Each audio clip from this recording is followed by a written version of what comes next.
এই যে দেখছেন এই এতগুলো ধনেপাতা, এগুলো কোথা থেকে পেয়েছি বলুন তো?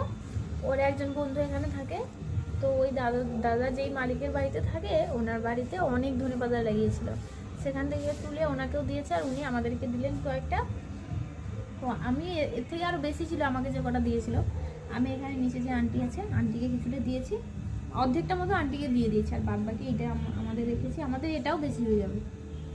তো আমি কি করব এখন, এটা আমি এখন কাটবো মানে কীটা কাটবো, এই আমি তো ধনের বীজ ফেলিয়েছি কিন্তু আর গাছ এখনও বেরোয়নি, আর যা ঠান্ডা কবে বেরোবে তার ঠিকও নেই।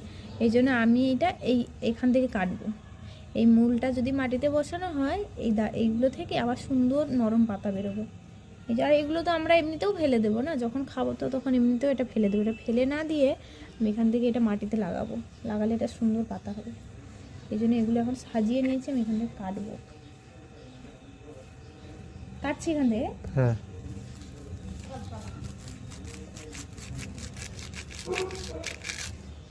আন্টিকেও বলেছি যে তুমিও কেটে বসিও, তাহলে সুন্দর গাছ বেরিয়ে যাবে আবার।